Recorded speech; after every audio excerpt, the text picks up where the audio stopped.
ଦେଖନ୍ତୁ ପିଲାମାନେ ଜଣେ ବ୍ୟକ୍ତି ଉଚ୍ଚ ହେବାର ଆଶା ନେଇକି ସେ କେତେ ଥରକୁ ଖସି ପାରେ ତାହା ସେଇ ଦାନାପାଣି ଉପନ୍ୟାସ ମାଧ୍ୟମରେ ଲିଖିତ ହୋଇଛି। ଯେଉଁ ହାତରେ ସେ ତାର ସ୍ତ୍ରୀକୁ ଖଣ୍ଡା ଚଢେଇ ଯୁଦ୍ଧ କୌଶଳ ଶିଖାଇଥିଲା ସେଇ ହାତରେ ସେ ନିଜେ ମଧ୍ୟ ଯୁଦ୍ଧରେ ପରାସ୍ତ ହୋଇଛି। ପିଲାମାନେ କେମିତି ଅଛନ୍ତି? ଆଇ ହୋପ କି ସମସ୍ତେ ବହୁତ ହି ଭଲରେ ଥିବେ। ତ ପିଲାମାନେ ଆଜିର ଭିଡ଼ିଓରେ ସମ୍ପୂର୍ଣ୍ଣ ଭାବରେ +3 5 ସେମିଷ୍ଟାର ଅଡିଏନ୍ସ ପିଲାମାନଙ୍କ ପାଇଁ ଗୋଟେ ଗୁରୁତ୍ୱପୂର୍ଣ୍ଣ ଭିଡ଼ିଓ। କାହିଁକି ନା ପିଲାମାନେ ଯୋଉ କୋର 12 ର ହେଲା ୟୁନିଟ୍ 3 କଣ ରହିଛି ନା ଦାନାପାଣି ଆଉ ଗୋଟେ ହଉଛି ନୟନତାରା।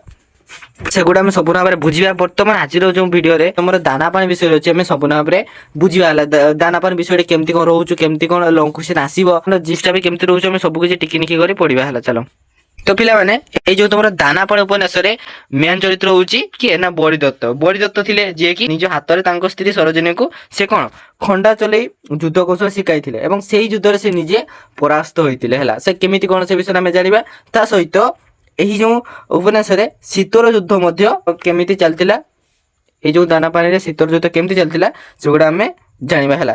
ଆଉ ଏଇ ଦାନାପାଣି ଭିତରେ ଆମେ ଜାଣିବା ଗୋଟେ ନିଚ କର୍ମଚାରୀ ଯିଏକି ମାନେ କିରାଣୀଠୁ ପ୍ରମୋସନ ପାଇ ପାଇ ସେ କିପରି ଭାବରେ ବଡ ସାହେବ ହେଇପାରିଲା। ସହିତ ସେ ଅନେକ ଗୁଡ଼ିଏ ଜିନିଷ ପାଇଲା ଆଉ ଅନେକ ଗୁଡ଼ିଏ ଜିନିଷ ସିଏ ହରେଇଲା ମଧ୍ୟ। ସେ କଣ ପାଇଲା କଣ ହରେଇଲା ତାର ଭିତରେ ଚାଲ ଆମେ ପଢିବା ଦେନ୍ ବୁଝିବା ହେଲା। ଦେଖନ୍ତୁ କଥାକାର ଗୋପୀନାଥ ମହାନ୍ତି ଦାନାପାଣି ଉପନ୍ୟାସଟି ରଚନା କରିଛନ୍ତି କେତେରେ ନା 1955 ମସିହାରେ ସେ ଦାନାପାଣିକୁ ରଚନା କରିଛନ୍ତି, ଅର୍ଥାତ୍ ସ୍ୱାଧୀନତା ପରବର୍ତ୍ତୀ ରଚନା। ତ ପିଲାମାନେ ଜାଣିଛନ୍ତି ତାମାନେ 1947 ମସିହା ପରବର୍ତ୍ତୀ ଠାରୁ ଯେକୌଣସି ଉପନ୍ୟାସ ହଉ ନାଟକ ହଉ କି କବିତା ହଉ ତା କଣ ତା ହବ ସ୍ୱାଧୀନତା ପରବର୍ତ୍ତୀ ରଚନା ହେଲା। ତ ଏହି ଉପନ୍ୟାସରେ ସେ ଚାକିରିଆ ଜୀବନର ଜୀବନ୍ତ ଚିତ୍ର ପ୍ରଦାନ କରିଛନ୍ତି। ଆମ ଦେଶ ସ୍ୱାଧୀନତା ଲାଭ ପରେ ଶାସନ ବ୍ୟବସ୍ଥାକୁ ସୁଚାରୁ ରୂପରେ ଚଳାଇବା ପାଇଁ ଅମଲତନ୍ତ୍ର ଆବଶ୍ୟକ ପଡିଥିଲା। ତ ନିହାତି ଭାବରେ ଯୋଉ ବିଭିନ୍ନ ପ୍ରକାର ଚାକିରି ଦେଖା ଦେଇଥିଲା ହେଲା, ଯୋଉ ବିଭିନ୍ନ ପ୍ରକାର ବ୍ୟବସ୍ଥା ସେଥିରେ ଆସିଥିଲା ତ ଏହି ଅମଲ ମାନଙ୍କର ହାତରେ ଦେଶର ଶାସନ ବ୍ୟବସ୍ଥା ପରିଚାଳିତ ହୋଇଥିଲା। କଥାକାର ଏହି ଅମଲା ମାନଙ୍କର ସଂଘର୍ଷମୟ ଜୀବନକୁ ଆଲୋଚ୍ୟ ଉପନ୍ୟାସରେ ସ୍ଥାନ ଦେଇଛନ୍ତି। ଶିଳ୍ପ ବିପ୍ଳବ ପରେ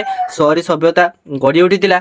ତ ସେଇ ଦେଖନ୍ତୁ ଗ୍ରାମୀଣ ଜନତା ସହରାଭିମୁଖୀ ହେଲେ କଣ ଗ୍ରାମର ଯେତିକି ସବୁ ଲୋକମାନେ ଥିଲେ ସମସ୍ତେ ସହରକୁ ଯାଇକି ରହିଲେ। ତ ସହରର ବିଭିନ୍ନ କମ୍ପାନୀ ମାନ ସେଥିରେ ଗଢି ଉଠିଥିଲା। କେତେବେଳେ ନା ଅମଲତନ୍ତ୍ର ପରେ ହେଲା, ଭାରତରେ ଅମଲତନ୍ତ୍ରର ଆବଶ୍ୟକ ପଡିଥିଲା ସେତେବେଳେ।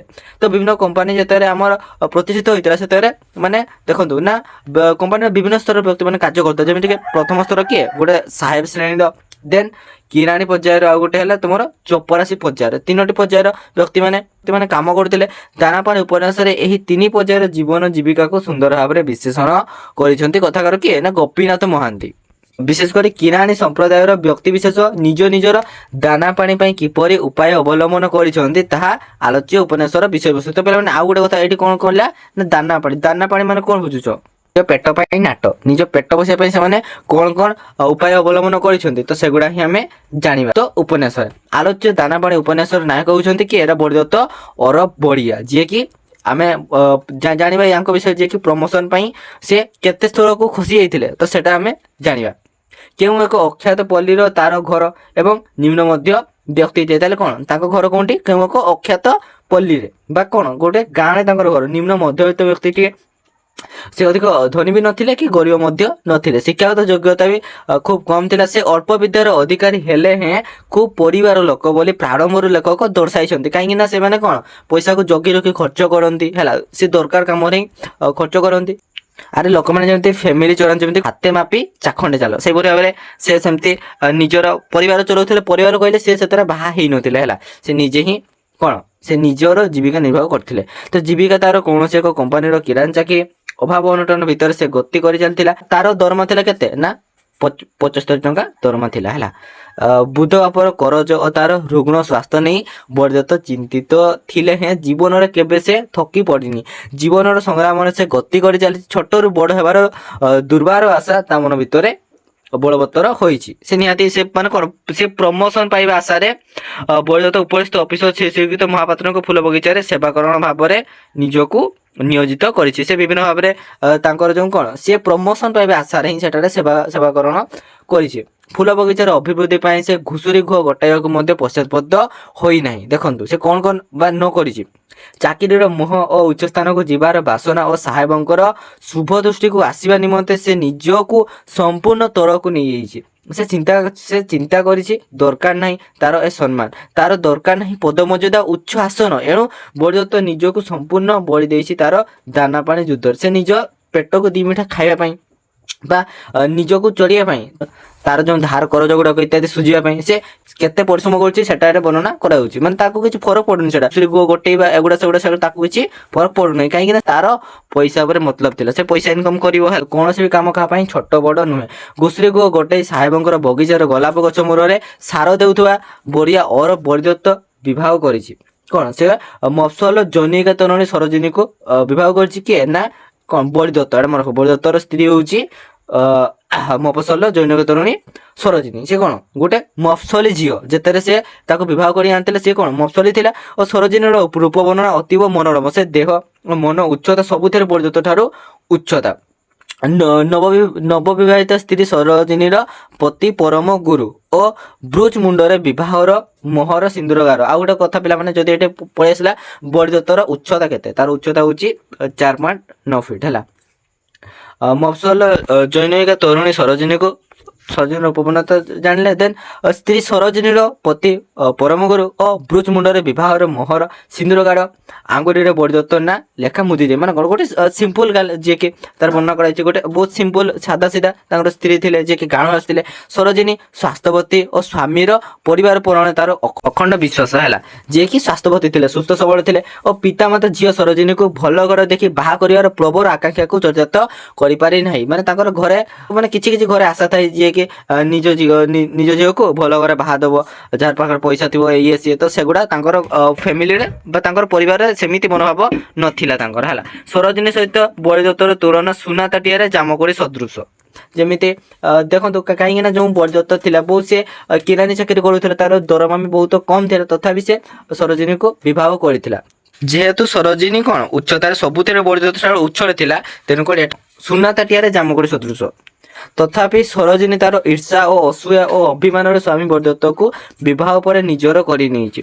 ମନ ଲାଖି ବରଟିଏ ଖୋଜି ସେ ହାରି ଯାଇଥିଲେ ମଧ୍ୟ ବଳିଦତ୍ତକୁ ଆପଣାର କରିନେଇଛି ଖୁବ୍ ଦିନରେ। ପ୍ରାଥମିକ ସ୍ତରରେ ସରୋଜିନୀ କେବଳ ସରଳ ନିଷ୍କପଟ ଓ ଗାଉଁଲି ପତିପରାୟଣ ନାରୀ ଥିଲେ। ଯେହେତୁ ହିନ୍ଦୁ ସମାଜରେ ପତିବ୍ରତ ପତିର ଅତିଥ୍ୟ ଆଦର ଓ ଅଭ୍ୟର୍ଥନା ହେଉଛି ନାରୀର ପରମ ଧର୍ମ, ତାକୁ ସେ ସରୋଜିନୀ ସେଥିରେ ଥିଲେ ନିପୁଣ, ସେ ସବୁ ଜାଣିଥିଲା ଭଲ ଭାବରେ। ତେଣୁ ସ୍ୱଳ୍ପ ଦିନ ମଧ୍ୟରେ ମଧ୍ୟ ନିଜ ଘରର ଦାୟିତ୍ୱକୁ ନିଜେ ନିଷ୍ଠାପର ଘରଣୀ ଭାବରେ ତୁଲେଇ ନେଇଛି ଏବଂ ସେ ପରମାଙ୍କର ସବୁ କର୍ମ ସେ ନିଜେ କରି ବସେ। ବେଳେ ବେଳେ ସାହି ପଡ଼ିଶା ଘରର ବଡ଼ ଲୋକଙ୍କର ସହିତ ନିଜ ସଂସାରକୁ ସେ ନିଜେ ତାଉଲି ବସେ, ସେ ନିଜେ ତୁଳନା କରେ ଏବଂ ତଥାପି ଦରିଦ୍ର କଷା ଘାତରେ ନିରାଶ ହୁଏ ନାହିଁ। ସେ ଗରିବ ଥିଲେ ମଧ୍ୟ କେବେ ବି ନିରାଶ ହୁଏ ନାହିଁ, ଭାଙ୍ଗି ପଡ଼େ ନାହିଁ, କାହିଁକିନା ସେ ଜାଣିଥିଲା ଯେ ତାଙ୍କର ବଳିଦତ୍ତ ତାଙ୍କର ସ୍ୱାମୀ ବଳିଦତ୍ତ ଯିଏ କେତେ ପରିଶ୍ରମ କରୁଛନ୍ତି, ତ ସେଗୁଡ଼ା ସେ ବୁଝୁଥିଲା। ବରଂ ଧୈର୍ଯ୍ୟର ସହିତ ସ୍ୱାମୀଙ୍କର ପାରିଲା ପଣିଆ ଉପରେ ବିଶ୍ୱାସ ରଖି ସେ ଭବିଷ୍ୟତ ଆଶାରେ କାମ କରିଚାଲେ। କାରଣ ଭବିଷ୍ୟତରେ ସେ କିଛି ଉନ୍ନତି କରିବେ, ସେଇଥିଲାଗି ତାଙ୍କ ସ୍ୱାମୀଙ୍କ ସବୁବେଳେ ସେ ସାହାଯ୍ୟ କରନ୍ତି ବା କଣ ସପୋର୍ଟ କରୁଥିଲେ। ଦିନ ସାରା ଅକ୍ଳାନ୍ତ ପରିଶ୍ରମ କରି ଯେତେବେଳେ ବଳିଦତ୍ତ ଘରକୁ ଫେରେ, ସେତେବେଳେ ସରୋଜିନୀ ସ୍ୱାମୀଙ୍କର କ୍ଳାନ୍ତ ଅବସର ମନକୁ ସହିପାରେ ନାହିଁ। ସ୍ୱାମୀର କ୍ରାନ୍ତି ଶରୀର ନାରୀ ମନର ସଗୁପ୍ତ ଭାବନାକୁ ବୁଝିପାରେ ନାହିଁ। ଦିନ ସାରା ବେଠି ଖଟିଲା ପରେ ବଳିଦତ୍ତ ନିଶ୍ଚିନ୍ତରେ ଶୋଇଯାଏ, ଅଥଚ ଅପେକ୍ଷାରତ ନାରୀ ମନର ଅକୁହା ବେଦନାକୁ ସରୋଜିନୀ କାହା ପାଖରେ ପ୍ରକାଶ କରି ନପାରି ରାତି ସାରା ସେ ବିଛଣାରେ ଛଟପଟ ହୁଏ, ନାଗରୀ ପରି ସଂଶୟ ହୁଏ। ତା ହଉଛି ଗୋଟେ ବ୍ୟଙ୍ଗ ବିଦ୍ୟୁତାତ୍ମକ ଉପନ୍ୟାସ। ଏସବୁ ହେଉଛି ନାରୀ ମନର ଅକୁହା ବେଦନା ଓ ନାରୀ ମନସ୍ତତ୍ୱର ଏକ ନିଚ୍ଛକ ବିଶ୍ଳେଷଣ। ଦୀର୍ଘ ନିଶ୍ୱାସକୁ ଉଦ୍ଗାରୁଥିବା ନାରୀ ରାତି ପାଇଲେ ନିଜର ମନକୁ ସଜାଡ଼ି ଦିଏ। ସରୋଜିନୀ ଜଣେ ସାଧାରଣ ଗୃହିଣୀ ପରି ମନର ବେଦନାକୁ ଶାନ୍ତ କରି ସବୁକୁ ଆଦରି ଚାଲେ। ରାତି ପାଇଲେ ବଳିଦତ୍ତ ନିଜର ଦାନା ପାଣି ନେଇ ଜୀବନ ସଂଗ୍ରାମରେ ପୁନଶ୍ଚ ବ୍ରତୀ ହୋଇଯାଏ। ପୁଣି ସେ ଯାଇ କୋଉଠି ନା ଡ୍ୟୁଟି କି। ଖାଦ୍ୟପେୟର ବଳିଦତ୍ତର ଆଗ୍ରହ ନଥାଏ, ମାନେ ସେ କଣ ଭଲ ଖାଇବ ଏଟା ସେଟା, ତ ସେଥିରେ ତାର କିଛି ସୌକ ନଥାଏ। ତ ସହିତ ସିଏ ଯୋଉ କଷ୍ଟ୍ୟୁମ ବା ଯୋଉ ପୋଷାକ ମଧ୍ୟ ତାର ସ୍ପୃହା ନଥାଏ। ସେ ଗୋଟେ ଯେହେତୁ କିରାଣୀ ଥିଲା, ଗୋଟେ କଣ ସାଧା ସିଧା କପଡ଼ା ପିନ୍ଧୁଥିଲା। ଦେନ୍ ସଂସାର ପ୍ରତି ତାର ସମୟ ଦେବାକୁ ମଧ୍ୟ ବେଳ ନଥାଏ। ଏପରିକି ଗରମ ଗରମ ଭାତ ଦିଟା, ଡହ ଡହ ଡାଲି ପାଣି ଏବଂ ବାମ୍ଫ ବାହାରୁଥିବା ଗୋଟିଏ ସିଝା ଆଳୁ ମସିଆ ଲୁଣ ଦିଟା ସହିତ ଦିଟା ଲାଲ ମରିଚ, ଏହା ହିଁ ଥିଲା ବଳିଦତ୍ତର ଦୈନିକ ଖାଦ୍ୟ। ସେ ସବୁଦିନ ଖାଇছে, ଯେହେତୁ ସିଏ କଣ ଡ୍ୟୁଟିକୁ ଜଲ୍ଦି ଯିବାର ଥାଏ, ତେଣୁକରି ସିଏ ତରକାରୀକୁ ୱେଟ୍ କରେ ନାହିଁ, ତେଣୁକରି ଯାହା ପାରେ ତାହା ଖାଇକି ପଳାଏ। ତ ଏହିପରି ଭାବରେ ବଳିଦତ୍ତର କ୍ଷୁଦ୍ର ସଂସାରଟି ଗତି କରି ଚାଲିଥାଏ ଅଭାବ ଅନଟନ ମଧ୍ୟରେ। ସେମିତି ବଳିଦତ୍ତର ସହକର୍ମୀ କିଏ ଦେଖନ୍ତୁ, ତାର ସହକର୍ମୀ ଗୋଟେ ହଉଛି ଏକଣ୍ଠ ରାଓ, ଯିଏକି ଭାରି ଚାଲାକ ଥିଲେ, ଲୋକ ଦେଖି ସେ କାମ କରେ। ମାନେ କିଛି ଲୋକ ସେମିତି ଥାନ୍ତି ଯେତେବେଳେ ମାଲିକ ଆସିବ ସେତେବେଳେ କାମ କରିବେ ହେଲା, ମାନେ ଲୋକମାନଙ୍କ ସାମ୍ନାରେ ଯିଏକି ଭଲ ଦେଖେଇ ହବ ହେଲା, ଯିଏକି କାମ କରୁଛି ସେଇପରି ଭାବରେ।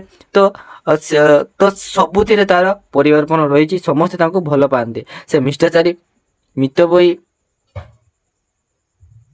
ମିତବୋଇ ଓ ଦରକାର ପଡ଼ିଲେ ନିଜର କାର୍ଯ୍ୟ ହାସଲ ପାଇଁ ସମସ୍ତଙ୍କୁ ଚା, କଫି, ଜଳଖିଆ, ସିଗାରେଟ ଦେବାକୁ ମଧ୍ୟ ପଛାଏ ନାହିଁ। ସେ ସମସ୍ତଙ୍କ ନିକଟରେ ସୁନା ପୁଅ। ତ ସେହି କମ୍ପାନୀର ଅନ୍ୟ ଏକ ଚରିତ୍ର ଯିଏକି ବନୁ, ଯିଏକି ସବୁଥିରେ ପରିବାର ଲୋକ, ସୁନ୍ଦର ହସ୍ତାକ୍ଷର, ଇଂରାଜୀରେ ପ୍ରବଳ ଜ୍ଞାନ ଓ ଅଫିସର କପ ଦୃଷ୍ଟି ପଡ଼ି ସେ ନିକଟରେ ଚାକିରି ହରାଇଛି ହେଲା। ଯୋଉ ଅଫିସର ତାକୁ ଖରାପ ଦୃଷ୍ଟି ପକାଇଛି, ସେ ଯେହେତୁ ମାନେ ସବୁ କିଛି ତାର ଭଲ ଥିଲା, ତେଣୁକରି ଶିକ୍ଷାଗତ ଯୋଗ୍ୟତା ବି ତାର ବହୁତ ଭଲ ଥିଲା, ସୁନ୍ଦର ହସ୍ତାକ୍ଷର ମଧ୍ୟ ଥିଲା।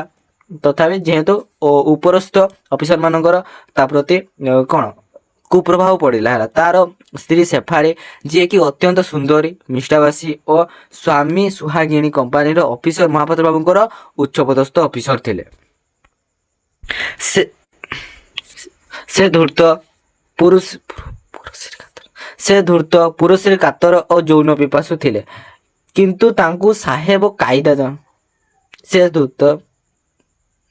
ଧୂର୍ତ୍ତ ପୁରଶ୍ରୀ କାତର ଓ ଯୌବନ ପିପାସୁ ଥିଲେ, କିନ୍ତୁ ତାଙ୍କୁ ସାହେବ କାଇଦା ଭଲ ଭାବରେ ଜଣାଥିଲା। ସେ କର୍ମଚାରୀ ମାନଙ୍କୁ ତାଗିଦ କରନ୍ତି ଆବଶ୍ୟକ ସ୍ତରରେ କାର୍ଯ୍ୟ ହାସଲ ପାଇଁ। ତାଙ୍କୁ କଣ ଅଫିସର ଠାଣି ଭଲ ଭାବରେ ଜଣା, କାର୍ଯ୍ୟ ହାସଲ ପାଇଁ ତାଙ୍କୁ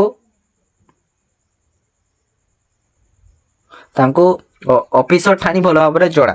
ଏପରିକି ମନମାଳିନ୍ୟ ଘଟିଲେ ଛୋଟ କର୍ମଚାରୀ ମାନଙ୍କର ଚାକିରି ନେବାକୁ ମଧ୍ୟ ସେ ପଶ୍ଚାତପଦ ହୁଅନ୍ତି ନାହିଁ। ଯଦିଓ ମହାପାତ୍ର ବାବୁଙ୍କର ଚାରିତ୍ରିକ ଦୁର୍ବଳତା ପ୍ରକାଶ ପାଇଥାଏ, ତାଙ୍କର ସ୍ତ୍ରୀ କିନ୍ତୁ ଉଦାର ମନା ଥିଲେ।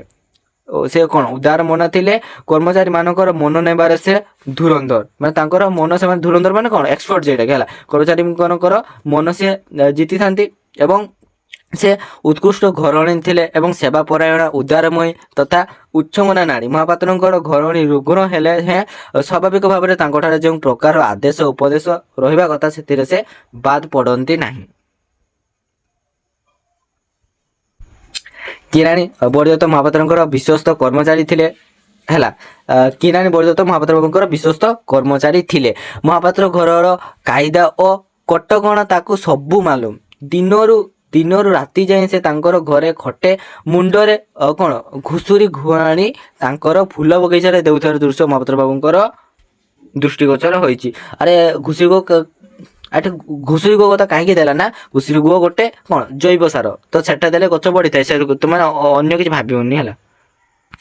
ଘୁଷୁରୀ ଗୋ କାହିଁକି ଦେଇଥାଏ ନା, ସେଟା ଗଛଟି କଣ ଭଲ ଏବଂ ଶୀଘ୍ର ବଢିଥାଏ। ତ ସେଥିପାଇଁ ତାର ମନ ଦୁଃଖ ନାହିଁ, କାରଣ ସେ ଜୀବନ ଯୁଦ୍ଧରେ ଗତି କରି ଚାଲିଛି।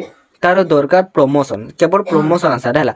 ମନର ଅସଲ ମଣିଷ ଯେଉଁ ଆର୍ତ ଚିତ୍କାର କରୁଛି, ତାକୁ ସାନ୍ତ୍ୱନା ଦେବା ପାଇଁ ବରଦତ୍ତ ନିଜକୁ ନିଜେ ବୁଝାଇଛି। ଚାକିରି ଜୀବନରେ ପ୍ରଥମ ପାହାଚରେ ସେ ସବୁ କିଛି ଭୁଲି ଯାଇଛି।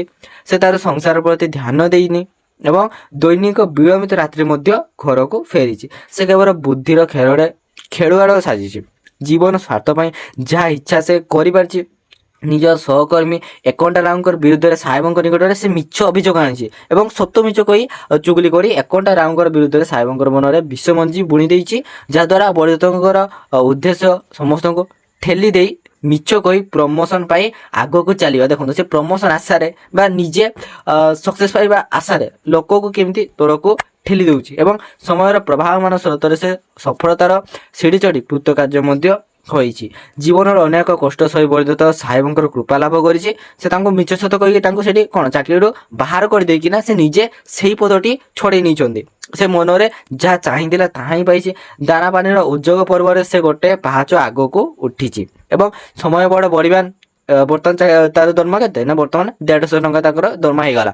ସମୟର ସ୍ରୋତରେ ବରଦତ୍ତ କିରାଣୀ ପଦରୁ ଅଫିସର ପଦକୁ ପଦୋନ୍ନତି ପାଇଛି ଏବଂ ପ୍ରମୋସନ ଖବର ବରଦତ୍ତ ତାର ସ୍ତ୍ରୀକୁ ଜଣେ ଆନନ୍ଦରେ ଦୁହେଁ କଣ ବିଭୋଳ ହୋଇଯାଇଛନ୍ତି। କେତେ ସ୍ୱପ୍ନ ତା ମନରେ ଉଙ୍କି ମାରିଛି, ତାର ଆଉ ସେ ମାଟି ଘର ନାହିଁ। ବର୍ତ୍ତମାନ ଅଫିସର ହିସାବରେ ଭଲ କ୍ୱାର୍ଟରଟିଏ ତାଙ୍କୁ ମିଳିଛି। ଦିନ ଥିଲା ଯେଉଁ ବରଦତ୍ତ ଘୁଷୁରୀ ଗୁହ ବହି ନେଇ ଅଫିସରଙ୍କର ଫୁଲ ବଗିଚାରେ ଦେଉଥିଲା, ସେହି ବରଦତ୍ତ ବର୍ତ୍ତମାନ କର୍ମଚାରୀମାନଙ୍କୁ ଆଦର୍ଶ ଦେବାର ଅଧିକାର ମଧ୍ୟ ଆସିଛି। ସେଥିପାଇଁ ତାର ମନ କଣ ଉତ୍ଫୁଲ୍ଲିତ ହୋଇ ଉଠିଥିଲା। ଦରମା 75 ଟୁ ହଠାତ୍ 150 ଟଙ୍କା ବୃଦ୍ଧି ପାଇଛି ଏବଂ ନୂଆ ଘର ଓ ନୂଆ ସଂସାର କରିବାର ବାସନା ମନ ଭିତରେ ଜାଗୃତ ହୋଇଛି। ସ୍ତ୍ରୀ ସରୋଜିନୀଙ୍କୁ ବରଦତ୍ତ ଅନ୍ୟ ଏକ କଥା କହିଛି, ସାଧନା ଜୀବନର ବୃତ୍ତିବତୀ ଏବଂ ସେ ତାର ସ୍ତ୍ରୀ ପାଖରେ ବଖାଣି ବସିଛି। ପୁଣି ମନରେ ଆଣ୍ଟ ବାନ୍ଧିଛି, ଏପରିକି ବରଦତ୍ତ ସାଙ୍ଗରେ ସହଯୋଗ କରିବା ପାଇଁ ସେ ତାର ସ୍ତ୍ରୀକୁ ମଧ୍ୟ କାନି କାନି ଶିଖାଇଛି। ସରୋଜିନୀ ପତିପରାୟଣା, ଦେଖନ୍ତୁ ତାର ସ୍ତ୍ରୀକୁ କେମିତି ସିଏ କଣ ନିଜ ହାତରେ ସିଏ ତାଙ୍କୁ ଖଣ୍ଡା ଚଲେଇବା ଶିଖେଇଲା ଏବଂ ସେଇ ଯୁଦ୍ଧରେ ସେ ନିଜେ କିପରି ଭାବରେ ପରାସ୍ତ ହେଲା ସେଇଟା ଏଇଠୁ ଆରମ୍ଭ ହେଇଗଲା। ଦେଖନ୍ତୁ ସରୋଜିନୀ ପତିପରାୟଣା ହେତୁ ସ୍ୱାମୀ ମନର ଆଶାକୁ ଚରିତାର୍ଥ କରିବା ପାଇଁ ମନରେ ସଂକଳ୍ପ ନେଇଛି। ସେ ଭାବିଛି ଯେ କେବଳ ଗୃହିଣୀ ନୁହେଁ, ଘରର ଚାରିକାନ୍ଥ ଭିତରେ ଆବଦ୍ଧ ନ ରହି ସ୍ୱାମୀ ବରଦତ୍ତଙ୍କୁ ସାହାଯ୍ୟ କରିବାକୁ ମନସ୍ଥ କରିଛି ଏବଂ ଅଫିସରଙ୍କ ସ୍ତ୍ରୀ ଭାବରେ ସେ ମଧ୍ୟ 5 ଜଣଙ୍କ ସାଙ୍ଗରେ କ୍ଲବ ଗୃହକୁ ଯିବା ପାଇଁ ମନରେ ଆଶା ପୋଷଣ କରିଛି। ବରଦତ୍ତ ମଧ୍ୟ ତାହା ହିଁ ଚାହିଁଛି, କାରଣ ସେ ଭାବିଛି ଉପରିସ୍ଥ ଅଫିସରଙ୍କ ଆଗରେ ସରୋଜିନୀ ପଦେ ଆଖି ଡରେଇ କଥାବାର୍ତ୍ତା କରିଦେଲେ ଆହୁରି ପ୍ରମୋସନ ଶୀଘ୍ର ହେଇଯିବ। ତ ସେଇ ଆଶାରେ ନିଜର ସ୍ୱାର୍ଥ ପାଇଁ ଆଜିକାର ଯୁଗରେ ମନୁଷ୍ୟ କେତେ କଣ କରିଦେଉଛି। ସ୍ୱାମୀଙ୍କର ପ୍ରମୋସନରେ ସରୋଜିନୀ ତାହା ହିଁ କରିବା ପାଇଁ ପନ୍ଥା ବାଛି ନେଇଛି, କାରଣ ସେ ଭାବିଛି ଉପରିସ୍ଥ ଅଫିସରଙ୍କ ଆଗରେ ସରୋଜିନୀ ପଦେ ଆଖି ଡରେଇ କଥାବାର୍ତ୍ତା କରିଦେଲେ ଆହୁରି ପ୍ରମୋସନ କାଳେ ଶୀଘ୍ର ହେଇଯିବ। ଆଉ ନିଜର ସ୍ୱାର୍ଥ ପାଇଁ ଆଜିକାର ଯୁଗରେ ମନୁଷ୍ୟ କେତେ କଣ କରିଦେଉଛି। ସ୍ୱାମୀଙ୍କର ପ୍ରମୋସନରେ ସରୋଜିନୀ ତାହା ହିଁ କରିବା ପାଇଁ ପନ୍ଥା ମଧ୍ୟ ବାଛି ନେଇଛି, କାରଣ ସେ ଭାବିଛି ଉପରିସ୍ଥ ଅଫିସରକୁ ଆଖି ନଚେଇ ପଦେ କଥା କହିଦେଲେ ସେ ଅଣ୍ଟା ହଲେଇ ଟିକିଏ ମିଠା ମିଠା କଥା କହି ବସିଲେ ଅଫିସରଙ୍କର ସ୍ୱାମୀଙ୍କର ପ୍ରତି ନିଶ୍ଚୟ ଶୁଭ ଦୃଷ୍ଟି ପଡ଼ିବ। ତା ଫଳରେ ତାଙ୍କର ମନର ବାସନା ମଧ୍ୟ ଚରିତାର୍ଥ ହେବ। ଏକଥା ସ୍ତ୍ରୀ ସରୋଜିନୀର ମନରେ ପ୍ରତିକ୍ରିୟା ମଧ୍ୟ ସୃଷ୍ଟି କରିଛି।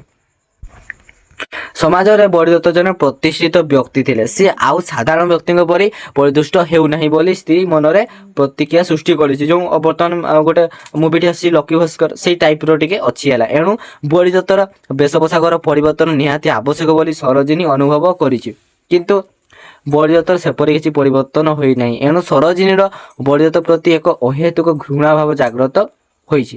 ବର୍ତ୍ତମାନ ବାହାର ସରୋଜିନୀ ଓ ଭିତର ସରୋଜିନୀ ଭିତରେ ଅନେକ ସାମଞ୍ଜସ୍ୟ ପରିଲକ୍ଷିତ ହେଉଛି, କାରଣ ସରୋଜିନୀ ଯୁବତୀ, ତାର ଯୌବନ ଅଛି, ସେ ଦେଖିବାକୁ ଖୁବ୍ ସୁନ୍ଦର। ଯେଉଁ ବୟସରେ କେବଳ ମୌଜ ମସଲି ଯେଉଁ ହସ ହେଉଛି ମୁଖ୍ୟ କଥା, ତାକୁ ସେ ଭୁଲି ପାରିବ କିପରି? କିନ୍ତୁ ବରଦତ୍ତ ନାରୀ ମନର ସେ ଆକାଂକ୍ଷାକୁ ପୂରଣ କରିପାରୁନି ଓ ବରଦତ୍ତର ସେହି ପୁରୁଣା ପୋଷାକକୁ ସରୋଜିନୀ ଅନ୍ତରରେ ସମ୍ମାନ ଦେଇପାରୁନାହିଁ। ଅବଚେତନ ମନ ଭିତରେ ସେ ଅନେକ କିଛି ଭାବି ଚାଲିଛି। ସେ ନାରୀ ଭାବରେ ଜୀବନର ଯାହା ଆଶା କରୁଛି ଏଯାବତ୍ ପାଇ ନାହିଁ। ସେ କେବଳ ଈର୍ଷା, ସନ୍ଦେହ, ଘୃଣା ଓ ମାନସିକ ଯନ୍ତ୍ରଣା ପାଇଛି ଏବଂ ବାହାର ଚରଣୀ ନିଜକୁ ଖାପ ଖୁଆଇ ଚାଲିବା ପାଇଁ ଅନ୍ୟ ବଡ଼ ବଡ଼ିଆଙ୍କ ପରି ଆସନ ନିଜେ ବାଛିବା ପାଇଁ ଆଗରୁ ସେ କଣ ବରଦତ୍ତଙ୍କ ଠାରୁ ପ୍ରେରଣା ପାଇଛି ବା ସେ ବରଦତ୍ତ ଠାରୁ ହିଁ ସେ ଶିଖିଛନ୍ତି କଣ ବଡ଼ ବଡ଼ିଆ ଦେଖେଇ ହବା ଇତ୍ୟାଦି, ସୁନା ଗହଣା ଇତ୍ୟାଦି ସଜେଇ ହବା ଇତ୍ୟାଦି। କିନ୍ତୁ ପ୍ରମୋସନ ପାଇଁ ମଧ୍ୟ ସେ ନିଜ ସ୍ୱାମୀଙ୍କର କିଛି ପରିବର୍ତ୍ତନ ନ ହେବା ଦୁର୍ଭାଗ୍ୟର କଥା ବୋଲି ସରୋଜିନୀ ଭାବି ନେଇଛି। ତେଣୁ ସେ ଭାବି ନେଇଛି ଯେ ନିଜର ଭାଗ୍ୟକୁ ସଜାଡ଼ିବାକୁ ହେଲେ ନିଜେ ହିଁ ପଦାକୁ ବାହାରିବାକୁ ପଡ଼ିବ। ପ୍ରମୋସନ ପାଇଁ ବରଦତ୍ତ ଆଗେଇ ଚାଲିଛି। କର୍ମପଥରେ ସେ ପୁରୁଣା ଘର ଛାଡ଼ି ନୂଆ ଘର ପାଇଛି। ସହକର୍ମୀ ଓ ପଡ଼ୋଶୀ ପରିବେଶ ସମସ୍ତଙ୍କୁ ଛାଡ଼ି ବରଦତ୍ତ ନୂତନ ଘରେ ପାଦ ଦେଇଛି। ପ୍ରତିଯୋଗୀ ମନରେ ତାର କେବଳ ପାଇବାର ନିଶା ଓ ହରେଇବାର ଆଉ ତାକୁ କଷ୍ଟ ଦେବନି। ତ ସେଇଟା ସେ ଚିନ୍ତା କରିଛି। ଏହା ହିଁ ହେଉଛି ବରଦତ୍ତର ବ୍ରତ। କର୍ତ୍ତବ୍ୟ ନିଷ୍ଠା ଓ କର୍ତ୍ତବ୍ୟର ସବୁ କିଛି ନୂତନ କର୍ମରେ ନିଯୁକ୍ତି ନେଇଛି ବରଦତ୍ତ ହେଲା। ସେଠାରେ ତାର ଉପରିସ୍ଥ ଅଫିସର ହେଉଛନ୍ତି ମିଷ୍ଟର ସି। ମିଷ୍ଟର ସି ଥିଲେ ଜଣେ ସେ ବଡ଼ ନିଷ୍ଠୁର ଲୋକ ଥିଲେ, ବହୁତ ରୁକ୍ଷ। ତାଙ୍କର ବ୍ୟବହାର ଚେହେରା ମଧ୍ୟ ସେହିପରି। କଡ଼ିଫାର ପରି ମୁହଁ, କଳା ମିଚି ମିଚି ଦେହ, ଲମ୍ବା ଲମ୍ବା ନିଶ ଓ କଳା ଦେହ, ମୁଣ୍ଡରେ କଦମ ଫୁଲିଆ କଳା ବାଳ। ସେ ଭାରି ଗମ୍ଭୀର ଓ ବଦରାଗୀ ଥିଲେ। ପୂର୍ବ ଅଫିସର ମହାପାତ୍ରଙ୍କର ପରି ସେ ନୁହନ୍ତି ଓ ଉଚ୍ଚପଦସ୍ଥ ଅଫିସର ଭାବରେ ତଳିଆ କର୍ମଚାରୀଙ୍କୁ ତାଗିଦ କରିବା ଓ ଆଦେଶ ଦେବାର ଶକ୍ତି ତାଙ୍କଠାରେ ଠୁଳ ହୋଇଛି। ଅନ୍ୟକୁ ଦୁଃଖ ଦେଇ ନିଜେ ଖୁସି ହେବା ଓ ତଳ କର୍ମଚାରୀମାନଙ୍କ ଉପରେ ନାଲି ଆଖି ଦେଖାଇବାର ସେ ଆତ୍ମତୃପ୍ତି ଲାଭ କରିଛନ୍ତି। ତାଙ୍କର ସ୍ତ୍ରୀ ହେଉଛି କଣ ସୁଲେଖା, ଉଗ୍ର ସ୍ୱଭାବର ନାରୀ ଥିଲେ। ସେ ସୁଲେଖିକା, ତନୁଆ, ସୁନ୍ଦରୀ, ସଙ୍ଗୀତ ନିପୁଣା ଏବଂ ରସିକ। ପାର୍ଟି କ୍ଲବ ଆଟେଣ୍ଡ କରିବାରେ ଧୁରନ୍ଧର। ଧୁରନ୍ଧର ମାନେ କଣ, ଯୋଉଟାକି ଆମେ କହୁଛୁ ଏକ୍ସପର୍ଟ, ପାଠ ପଢ଼ିବାର ଏକ୍ସପର୍ଟ ଇତ୍ୟାଦି, ସେଗୁଡ଼ା ହେଉଛି ଧୁରନ୍ଧର। ତ ଘରେ ତଳିଆ କର୍ମଚାରୀମାନଙ୍କୁ ମଧ୍ୟ ଆଦେଶ ପ୍ରଦାନ କରିବାରେ ଅଭ୍ୟସ୍ତ। ଏଣୁ ମିଷ୍ଟର ସଙ୍କୁ ଏସବୁ ଅସହ୍ୟବୋଧ ହୁଏ ଏବଂ ସେଥିପ୍ରତି ଦୁହିଁଙ୍କର ସାଂସାରିକ ଜୀବନରେ ଘୋର କଳା ମେଘ ଦେଖାଦେଇଛି। ଫାଇଟିଂ ବି ହୁଏ ଏବଂ ଉଭୟଙ୍କର ପାରିବାରିକ ଜୀବନ ବିପର୍ଯ୍ୟସ୍ତ। ଆବଶ୍ୟକ ସ୍ତରରେ ମିଷ୍ଟର ସ ମଧ୍ୟ ନିଜର ସ୍ତ୍ରୀଙ୍କର ଏଭଳି ସ୍ୱଭାବ ଦେଖି ମାଡ଼ ମାରିବାକୁ ମଧ୍ୟ ପଶ୍ଚାତପଦ ହୁଅନ୍ତି ନାହିଁ। ମିଷ୍ଟର ସ ଫାଇଲ ଭିତରେ ଭୁଲି ଯାଆନ୍ତି ମାନସିକ ଯନ୍ତ୍ରଣା। ସୁଲେଖା ପିଲା ଛୁଆଙ୍କର ଜଞ୍ଜାଳ ଭିତରେ ଭୁଲି ଯାଆନ୍ତି ମାଡ଼ର ଯନ୍ତ୍ରଣା। ପ୍ରାୟତଃ ମ୍ୟାରେଜ ଲାଇଫରେ ଏସବୁ ସବୁ କମନ କଥା। ବରଦତ୍ତ ଏସବୁ ନିଜ ଆଖିରେ ଦେଖିଛି। ଅନୁଭବ କରିଛି ଓ ଚପରାସି ଠାରୁ ସାହେବଙ୍କର ଗୁଣ ଗ୍ରାସୀ ଶୁଣି ଶଙ୍କି ପଡ଼ିଛି। ଶଙ୍କି ମାନେ କ'ଣ? ସେ ଆଶ୍ଚର୍ଯ୍ୟ ହେଇ ପଡ଼ିଛି ଶୁଣିଲା ପରେ, ଶଙ୍କାରେ ପଡ଼ିଯାଇଛି। ତଥାପି ସେ ପୂର୍ବ ଅଭିଜ୍ଞତାକୁ ପାଥେୟ କରି ପୁନଶ୍ଚ ପ୍ରମୋସନ ଆଶାରେ ସାହେବଙ୍କର ନିଜ ଲୋକ ହେବା ପାଇଁ ସେ ସଚେଷ୍ଟ କରିଛନ୍ତି। ମିଷ୍ଟର ଶ କିନ୍ତୁ କ'ଣ ବହୁତ ଷ୍ଟ୍ରିକ୍ଟ ଥିଲେ ଓ ସାହେବଙ୍କର ପାଖକୁ ସେ ଯେହେତୁ ତାର ମୁଣ୍ଡରେ ଏଟା ଟେନସନ ଥିଲା ତ ସେ ଅଫକୋର୍ସ ରାଗିବି ହିଁ। ତ ପ୍ରଥମେ ବଳିଦତ୍ତ ସାକ୍ଷାତ କରିବାକୁ ଯାଇ ତାଙ୍କଠାରୁ ଗେଟ୍ ଆଉଟ୍ ଶବ୍ଦ ମଧ୍ୟ ଶୁଣିଛି। ତଥାପି ସେ ତାଙ୍କୁ ଭ୍ରୂକ୍ଷେପ ବା ଇଗ୍ନୋର ନ କରି ଭ୍ରୂକ୍ଷେପ ନ କରି ଜୀବନ ଚଲାପଥରେ ସେ ଆଗେଇବାକୁ କରିଛି ବା ତାକୁ ସେ ଖାତିର କରିନି ହେଲା। ସେ ତାକୁ ଛାଡ଼ିଦେଲା, ହଁ କହିଲା ତ କହିଲା। ନିଜ ମନକୁ ପ୍ରବୋଧନା ନେଇ ସାହେବଙ୍କୁ ସମ୍ମାନ ଦେଇ ତାଙ୍କ ଅଫିସରେ ସେ ପ୍ରଶଂସା ମଧ୍ୟ କରିଛି। ଏବଂ ଏ ହେଉଛି ବଳିଦତ୍ତର ପ୍ରଥମ ଗୋଡ଼ି ସାହେବଙ୍କୁ ନିଜର କରିବା ପାଇଁ। ଏଇଟା କ'ଣ ତାର ମିଶନ ହେଲା, ତାର ଲକ୍ଷ୍ୟ। ଏବଂ ଏପରିକି ସେ ବଡ଼ ବାବୁଙ୍କର ସହିତ ମିଶି ସାହେବଙ୍କର ପ୍ରଶସ୍ତି ମଧ୍ୟ ଗାନ କରିଛି, ମାନେ କ'ଣ ପ୍ରଶଂସା ମଧ୍ୟ କରିଛନ୍ତି। ପ୍ରମୋସନ ପାଇଁ ଛୋଟିଆ ମୁଣ୍ଡରେ ବଡ଼ ହେବାର ନିଶା ତାକୁ କ'ଣ ପ୍ରବଳରୁ ପ୍ରବଳତର ଭାବରେ ଘାଡ଼ିଛି। ବଳିଦତ୍ତ ସବୁଠାରୁ ଆଦରଣୀୟ ହେବା ପାଇଁ ପ୍ରଚେଷ୍ଟା ମଧ୍ୟ ଜାରି ରଖିଛି। ଅବସରପ୍ରାପ୍ତ ଅଫିସର ବୃଦ୍ଧ ଜଗତ ବାବୁଙ୍କ ଠାରୁ ବଳିଦତ୍ତ ଅନେକ କିଛି ଶିକ୍ଷା ଲାଭ କରିଛି ଓ ପରକୁ ଆପଣାର କରିବା ସଙ୍ଗେ ସଙ୍ଗେ ଲୋଭ, ମୋହ, କ୍ରୋଧ, କାମ ଇତ୍ୟାଦି କିପରି ସେ ଦମନ କରିବାକୁ ହୁଏ ବା କିପରି ଏଡ଼ାଇବାକୁ ହୁଏ, କ'ଣ ମୋହ, କାମ, କ୍ରୋଧରୁ କିପରି ଭାବରେ ବଞ୍ଚିବ, ତ ତାହାକୁ ହିଁ ବଳିଦତ୍ତ ତାଙ୍କଠାରୁ ପ୍ରେରଣା ପାଇଛି। ବଳିଦତ୍ତ ଅନେକ ସମୟରେ ଏସବୁକୁ ଅସମ୍ଭବ ଭାବି ପଛଘୁଞ୍ଚା ଦେଇଥିଲେ ହେଁ ପରବର୍ତ୍ତୀ ସମୟରେ ଏସବୁକୁ ଆଦରି ନେଇଛି। ସେ ମଧ୍ୟ ରଣଜିତଙ୍କର ପରି ଚରିତ୍ରକୁ ଭେଟିଛନ୍ତି। ରଣଜିତ ବାବୁ ରସିକ, କଳାପ୍ରେମୀ, ସଙ୍ଗୀତ, ନାଟକ ପ୍ରିୟ ଥିଲେ। ବଳିଦତ୍ତ ତାଙ୍କ ପାଖରୁ ଅନେକ କୌଶଳ ଶିଖିଛି ଓ ଅନ୍ୟକୁ କିପରି ବଶୀଭୂତ କରିବ ତାହାର କାଇଦା ମଧ୍ୟ ପାଇଛି। ବେଳେବେଳେ ଅଫିସର ବଳିଦତ୍ତ ନିଜର ଚାକର ହର୍ଷ, ଅର୍ଦ୍ଧର ଓ ନୀତି ଉପରେ ଅଧିକ ଜାହିର କରିଛନ୍ତି। ସେ ସର୍ବଦା ବସି ବସି ଭାବନ୍ତି ଯେ କିପରି ଅଧିକ ଅର୍ଥ ରୋଜଗାର କରିବେ ଓ ଉଚ୍ଚପଦସ୍ଥ ଅଫିସରଙ୍କୁ କ'ଣ ହାତ ବାରିଶ କରି ଚାକିରିରେ ଉପର ପାହାଚକୁ ଉଠିବେ। ରଣଜିତ ବାବୁ ପ୍ରତିଦିନ ସାହେବଙ୍କର ଘରକୁ ଉପହାର ନେଇ ଯିବା ଓ ରମେଶ ବାବୁ ସାହେବଙ୍କର ଗୋଡ଼ ଘଷିଦେବା ଇତ୍ୟାଦି ଭାବରେ ସେ କଥା ତାଙ୍କ ନିକଟରେ ଅସମ୍ଭବ ପରି ବୋଧ ହୁଏ। ସେ ଭାବିଛି ଆଉ ଏମିତି ପ୍ରମୋସନ ପାଇବିନି, ଶାନ୍ତ ଏତେ ସେବା କରିକି ପାଉନାହାନ୍ତି, ମୁଁ କେମିତି ପାଇବି, ସେମିତି ବଳିଦତ୍ତ ଭାବିଲେ। ଏପରିକି ସାହେବଙ୍କର ହାତ ବାରିଶ ହରିବାବୁ, ଧନେଶ୍ୱର ବାବୁ, ଦେବେନ୍ଦ୍ର ବାବୁ, ଦିବାକର ବାବୁ, ଗତିଶ୍ୱର ବାବୁ ସମସ୍ତେ ନିଜ ନିଜର ପରିବାରପଣ ଦେଖାଇ ଚାକିରିର ଉପର ପାହାଚକୁ ଉଠିଛନ୍ତି। ଏକଥା ମନେ ମନେ ସ୍ୱୀକାର କରି ବଳିଦତ୍ତ ନିଜେ ପ୍ରଶମିତ ପାଇବା ପାଇଁ କ'ଣ ପ୍ରଚେଷ୍ଟାକୁ ଜାରି ରଖିଛନ୍ତି। ସେ ଆଶା କରିଛନ୍ତି ଦିନେ ନା ଦିନେ ସେ ନିହାତି ଭାବରେ ପ୍ରମୋସନ ପାଇବେ। ଅଫିସରେ କାଗଜ ପତ୍ର ଖେଳାଇ ବଳିଦତ୍ତ ନିଜର ଭାବନା ରାଜ୍ୟରେ ବୁଡ଼ି ଯାଇଛନ୍ତି। ଅପର ପକ୍ଷରେ ସ୍ତ୍ରୀ ସରୋଜିନୀର ଭାବନା ଓ ତାର ଜୀବନ ପଥକୁ ବଦଳାଇ ଦେଇଛି ହେଲା। ସେ ସବୁ ଚେଞ୍ଜ ହେଇଯାଇଛନ୍ତି ଯେହେତୁ କ'ଣ ବଳିଦତ୍ତ ତାଙ୍କୁ ବାହାରକୁ ଯିବା ପାଇଁ ଅନୁମତି ଦେଇଛି, ଷ୍ଟାଫ ମାନଙ୍କ ସାଙ୍ଗରେ ମିଶିବା ପାଇଁ। ତ ସେ ଭାବିଛି ଯେ ଜୀବନର ଧନ, ସୁନା, ଗହଣା, ଅର୍ଥ, ପ୍ରତିପତ୍ତି, ମାଲିକାନା ସବୁ କିଛି ପାଇଛି, ଅଥଚ ବଳିଦତ୍ତ ଠାରୁ ଯାହା ପାଇବା କଥା ସେ ପାଇ ନାହିଁ। ଏଣୁ ସରୋଜିନୀ ମନରେ ଅଫସୋସ ଗୋଟେ ରହିଛି ଯେ ବଳିଦତ୍ତ ପ୍ରତି ଏକ ଘୃଣାଭାବ ମଧ୍ୟ ଜାତ ହୋଇଛି। ଯେତେବେଳେ ସମୟ ଅତିବାହିତ ହେଉଛି ତ ସେ ନିଜ ସ୍ୱାମୀ ଉପରେ ସନ୍ତୁଷ୍ଟ ନୁହେଁ, କାରଣ ବଳିଦତ୍ତ ସର୍ବଦା ନିଜର ଅଫିସ ଓ ଫାଇଲର ଚାରିକାନ୍ତ ମଧ୍ୟରେ ଆବଦ୍ଧ। ଏଣୁ ସରୋଜିନୀର ଅତୃପ୍ତ ଆତ୍ମା କେବେ ବି ଶାନ୍ତ ପାଇ ନାହିଁ। ସବୁବେଳେ ତାର ଜୀବନ କେବଳ ଅପେକ୍ଷାରେ ରହିଛି। ସରୋଜିନୀ ରଣଜିତ ବାବୁଙ୍କର ପରିଚୟ ଭଲ ଭାବରେ ପାଇଛି। ଏକଦା ରଣଜିତ ବାବୁ ବଳିଦତ୍ତ ସାଙ୍ଗରେ ତାଙ୍କ ଘରକୁ ମଧ୍ୟ ପଶି ଆସିଛନ୍ତି ଏବଂ ସେଠାରେ ସେ ସରୋଜିନୀର ଐଶ୍ୱର୍ଯ୍ୟଟା ବେଶଭୂଷାକୁ ପ୍ରତ୍ୟାଶିତ ଭାବରେ ଅବଲୋକନ କରିଛନ୍ତି ବା କ'ଣ ଦେଖିଛନ୍ତି। ସରୋଜିନୀ ମଧ୍ୟ ରଣଜିତ ବାବୁଙ୍କୁ ହାତ ମୁଠାରେ ରଖି ସ୍ୱାମୀଙ୍କର କାର୍ଯ୍ୟ ହାସଲ ପାଇଁ ମନସ୍ଥ ମଧ୍ୟ କରିଛି।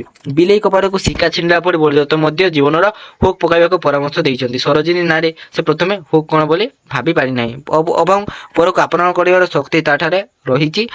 ସ୍ୱାଭାବିକ ନାରୀ ମନ ନେଇ ସରୋଜିନୀ କେତେ କ'ଣ ଭାବି ଚାଲିଛି। ବଳିଦତ୍ତର ଏଣେ ଉଚ୍ଚ ପଦବୀର ମୋହରେ ଅଧୁରା, ଏଣୁ ସେ ତା ନିଜର କଥାକୁ ନିଜର ମଧ୍ୟ କରିନାହିଁ। ଅତୀତରେ ବଳିଦତ୍ତ ନିଜର ସ୍ତ୍ରୀ ସରୋଜିନୀକୁ ତଥାକଥିତ ଭଦ୍ର ମହିଳା ହେବା ପାଇଁ ମଧ୍ୟ ବାରମ୍ବାର ପ୍ରେରଣା ଦେଇଛି।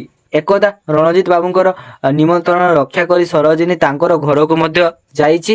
ତାଙ୍କର ଘରଟା ଏକ ପ୍ରକାରର ଭଦ୍ର ମହିଳାଙ୍କର କ୍ଲବ ଗୃହ। ରଣଜିତ ବାବୁ ହେଉଛନ୍ତି ସୌନ୍ଦର୍ଯ୍ୟର ପୂଜାରୀ। ଫୁର୍ତ୍ତି, ନାଚ, ଗୀତ ଏସବୁ ତାଙ୍କ ଜୀବନର ମୁଖ୍ୟ କଥା।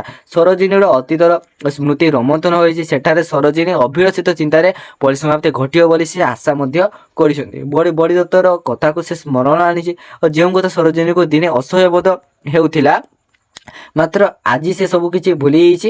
ସରୋଜିନୀ ପ୍ରଥମେ ଗୋଡ଼ କାଢ଼ି ରଣଜିତ ବାବୁଙ୍କର ଘରକୁ ଯାଇଛି। ସରୋଜିନୀ ସେଠାରେ ଅତୀତର ସ୍ମୃତିକୁ ରୋମନ୍ଥନ କରିଛି। ଅତୀତରେ ସେ ଦିନର ତାର ଭଙ୍ଗା କୁଡ଼ିଆ ମାଟି କାନ୍ଥ ଭିତରେ ସବୁ ମସିଣା ପାରି ନିଜର କୁଆଣୀ ଜୀବନର ପ୍ରଥମ ସ୍ପର୍ଶ ପାଇଥିବା ନିଜର ସ୍ୱାମୀ ବଳିଦତ୍ତ ଠାରୁ ସବୁଠାରେ ସେତେବେଳେ ତାର ଥିଲା ଦୟନୀୟ ଅଭାବଗ୍ରସ୍ତ ଅବସ୍ଥା। ସେଦିନ ସେ ବଳିଦତ୍ତକୁ ପାଇ ପ୍ରକୃତ ଖୁସି ନଥିଲା।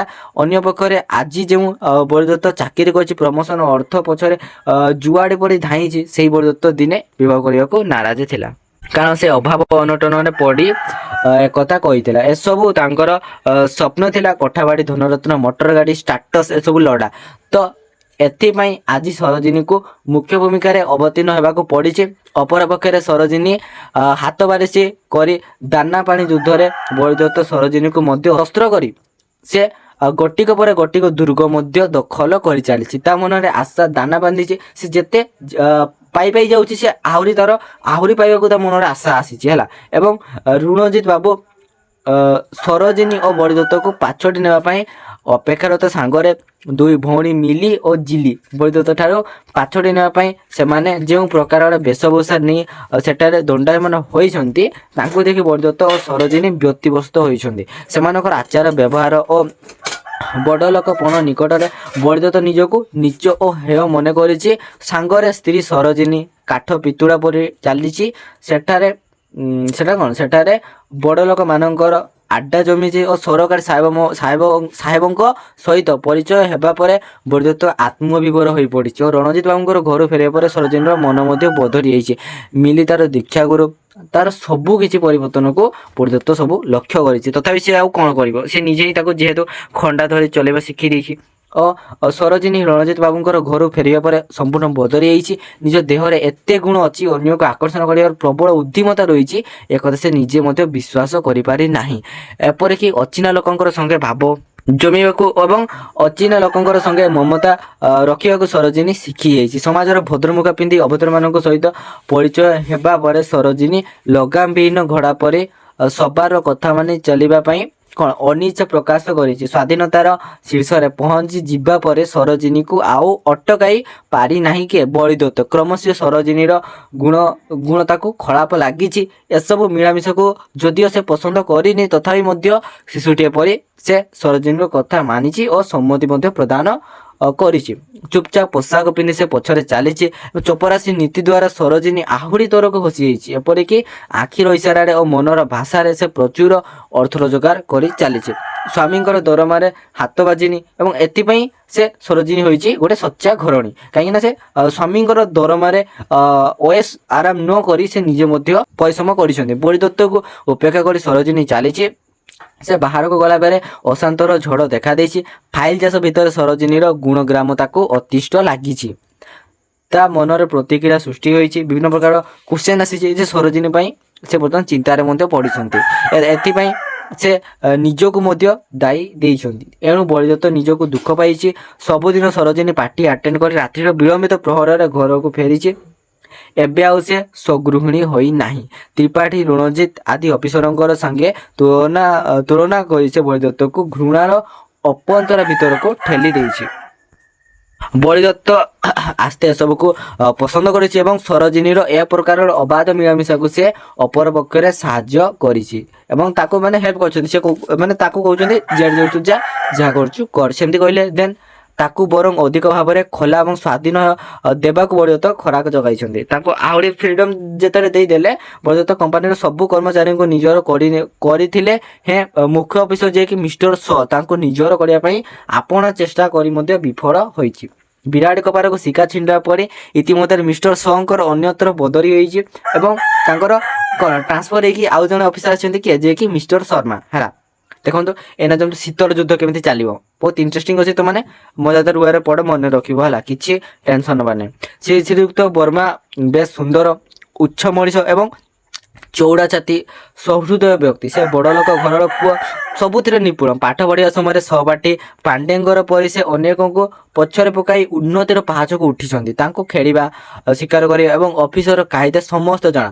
ଅଜଣା ଲୋକଙ୍କୁ ନିଜର କରିବା ମଧ୍ୟ ସେ ଜାଣନ୍ତି। ସୁନ୍ଦର ସ୍ୱାସ୍ଥ୍ୟ ଓ ତାଙ୍କର ଅତୀତ ଜୀବନ ଘିଅମହିରେ କଟିଯାଇଛି।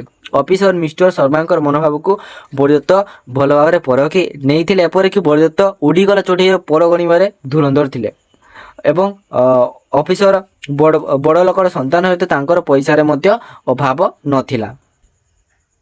ତାଙ୍କ ପାଇଁ ସର୍ବଦା ହସଖେଳ, ମୌଜ ମସଲିସ, ଲୋଭ ଆଉ କ'ଣ ବିଳାସମୟୀ ମିଷ୍ଟର ଶର୍ମାଙ୍କର ଅତୀତ ଜୀବନ କଥା ଲେଖକ ଉକ୍ତ ଉପନ୍ୟାସରେ ସୁନ୍ଦର ଭାବରେ ବର୍ଣ୍ଣନା କରିଛନ୍ତି। ମାନେ ଛୋଟରୁ ସେ ବହୁତ ହସ ଖୁସିରେ, ଯେହେତୁ ଏତେ ଧନୀ ଲୋକ, କିଛି ଅଭାବ ନାହିଁ, ତ ସେପରି ସେ ବଡ଼ ହେଇଛନ୍ତି। ତ ମିଷ୍ଟର ଶର୍ମା ରଣଜିତ ବାବୁ ଏ ଦୁହିଁଙ୍କୁ ନେଇ ବରଦତ୍ତ ଜୀବନ ନାଟକ ରୋମାଞ୍ଚକର ପରିସ୍ଥିତିରେ ଦ୍ୱାରସ୍ଥ ହୋଇଛି। ବରଦତ୍ତ ଭାବିଛି ଏ ଦୁଇ ଜଣ ଚେଷ୍ଟା କଲେ ସେ ତାର ଲକ୍ଷ୍ୟସ୍ଥଳରେ ନିଶ୍ଚୟ ପହଞ୍ଚି ପାରିବ। ସେଥିପାଇଁ ବରଦତ୍ତ ଜୀବନର ଶେଷ ଇଚ୍ଛା ପୂରଣ ପାଇଁ ଅପ୍ରାଣ ଚେଷ୍ଟା କରିଛି। ଜୀବନର ଉଦ୍ଦେଶ୍ୟରେ ସଫଳ କାମ କରିବା ପାଇଁ ବରଦତ୍ତ ଜାଲ ବିଛାଇଛି ଓ ଅଫିସର ମିଷ୍ଟର ଶର୍ମା କାର୍ଯ୍ୟରେ ଯୋଗ ଦେଉ ଦେଉ ରଣଜିତ ତାଙ୍କୁ ଖୁବ୍ ଶୀଘ୍ର ଆପଣାର କରିନେଇଥିଲେ। ଏପରିକି କ'ଣ ଏକତ୍ର ଖେଳିବା, କ୍ଲବ ଯିବା ଓ ଶିକାର କରିବା ଇତ୍ୟାଦିରେ ରଣଜିତ ଅଫିସରଙ୍କ ସହିତ ପ୍ରତ୍ୟକ୍ଷ ସାମିଲ ହେବାରେ ବରଦତ୍ତ ନିଜକୁ ଛୋଟ ମନେ କରିଛନ୍ତି। ଏସବୁ ଦିଗରେ ବରଦତ୍ତର ଅଭିଜ୍ଞତା ଏଇଟା ଦେଖନ୍ତୁ କ'ଣ ନା ବରଦତ୍ତ ନିଜକୁ ଛୋଟ ମନେ କରିছে କାହିଁକି ନା ତାଙ୍କ ସାଙ୍ଗେ ଖେଳିବା, କ୍ଲବ ଯିବା, ଶିକାର କରିବା ଇତ୍ୟାଦି କ'ଣ ଦିଗରେ ବରଦତ୍ତର ଅଭିଜ୍ଞତା କମ୍ ଥିବାରୁ ସେ ସବୁ କରିପାରିନଥିଲା। ମନରେ ଦୁଃଖ ମଧ୍ୟ ପ୍ରକାଶ କରୁଥିଲା। ମିଷ୍ଟର ଶର୍ମା ଜଣେ ମେଳାପୀ ଭିଷ୍ଟାଭାଷୀ ବ୍ୟକ୍ତି ଥିଲେ। ସେ ସମସ୍ତଙ୍କ ସହିତ ମିଶନ୍ତି, ବଡ଼ ଠାରୁ ଛୋଟ ପର୍ଯ୍ୟନ୍ତ ସମସ୍ତଙ୍କର ଘରକୁ ନିମନ୍ତ୍ରଣ ରକ୍ଷା କରି ଯାଆନ୍ତି। ସମସ୍ତଙ୍କ ସହିତ ଆଳାପ କରନ୍ତି ବା କ'ଣ କଥାବାର୍ତ୍ତା କରନ୍ତି ମଧ୍ୟ ମିଷ୍ଟର ଶର୍ମାଙ୍କର କୁଣ୍ଠାବୋଧ ନଥାଏ। ରଣଜିତ ବାବୁଙ୍କ ଠାରୁ ବରଦତ୍ତ ଅଫିସର ମିଷ୍ଟର ଶର୍ମାଙ୍କର ଗୁଣ ଗ୍ରାସ ଶୁଣି ମୁଗ୍ଧ ହୋଇଛି। ସେ ନିଜର ଅଭିଳାଷକୁ ଚରିତାର୍ଥ କରିବା ପାଇଁ ଆଗେଇ ଆସିଛି ଓ ନିଜର ଚେଷ୍ଟା ମଧ୍ୟ ଅବ୍ୟାହତ ରହିଛି।